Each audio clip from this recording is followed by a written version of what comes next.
News India 27 नव्या पिढीचं नवं माध्यम। गोविंदा रे गोपाळा, अरे बोला बजरंग बली की जय असे सूर कानावर पडत नाशिकमध्ये दहीहंडीचा उत्सव साजरा करण्यात आला। यामध्ये बाळ गोपाळ नित्यनेमाने गेल्या 2 महिन्यापासून प्रॅक्टिस करत आहेत। उंच उंच मनोरे लावण्यासाठी एकमेकांच्या साथीने तरुणाई अथक प्रयत्न करत असतात। मुंबई आणि आसपासच्या शहरांमध्ये सर्वात मोठी दहीहंडी फोडण्याचा मान मिळवण्यासाठी प्रयत्न करत असतात। नाशिकच्या पंचवटी कारंजा येथे मुंबईच्या धर्तीवर दहीहंडीचे आयोजन करण्यात आले होते। राहुल ढिकले युवा ब्रिगेड तसेच अंबिका मित्र मंडळ मयूर नाटकर यांच्या वतीने या दहीहंडीचे आयोजन करण्यात आले होते। आपल्या उत्तर महाराष्ट्रामध्ये त्यांनी आपलं नाव कमवलंय। प्रथमच आपल्या पंचवटीकरांना 5 स्तराची फिरती सलामी बघायला भेटत आहे।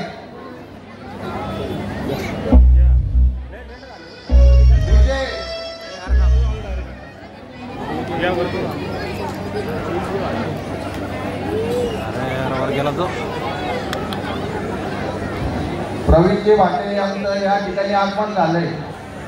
सागर जाधव, प्रतीक भाऊ गवळी, मंगेश भाऊ धनवटे, अमोल भाऊ परदेशी,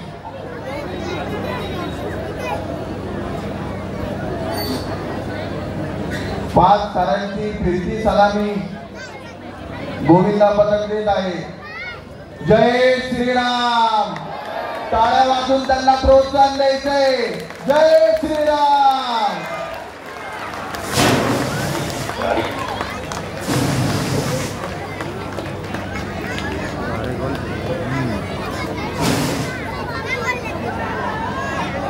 राणी राणी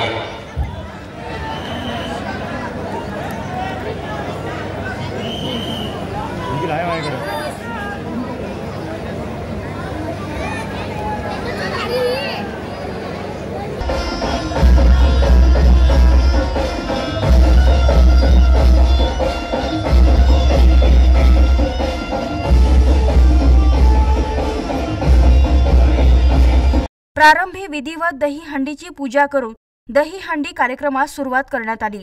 या प्रसंगी इगतपुरी येथील गोविंदा पथकाने 6 थर रचत दहीहंडी फोडली। या प्रसंगी आमदार राहुल ढिकले, गुमित बग्गा, उल्हास धनवटे, अजय बागुल, मामा राजवाडे, सचिन कदम आदी उपस्थित होते।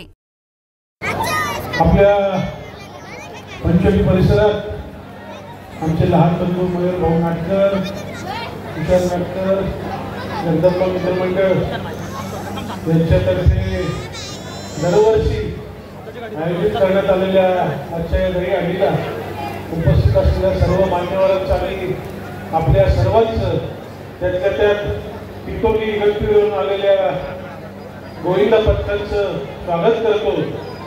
खरं तर मयूर भाईचं मी आभार मानेल, अभिनंदन करेल की फक्त 1 वर्ष दहीहंडी न करता त्यांनी ही परंपरा म्हणून आता सुरू केली आहे आणि 3रं-4थं वर्ष हे आहे ज्यावेळेस आपण पंचवटीकर सगळ्यात मोठी दहीहंडी म्हणून दरवर्षी आपण याच्याकडे बघतो।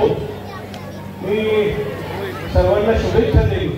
आज वातावरण उत्सवाचं आहे, आपल्या सर्वांना दहीहंडीचे दर बघायचे, त्याचा आनंद घ्यायचा आहे। त्याच्यामुळे भाषण न करता आपण सर्व पंचवटीकर आहात आणि आपल्याला येत्या 15 दिवसात उत्तर महाराष्ट्रातली सर्वात मोठी रामाची मूर्ती 70 फूट 7 मजली इमारत एवढी आपल्या तपोवनात तिचं लवकरच उद्घाटन होईल आणि त्याच्यामुळे पंचवटीची नवीन ओळख ही महाराष्ट्रात होईल।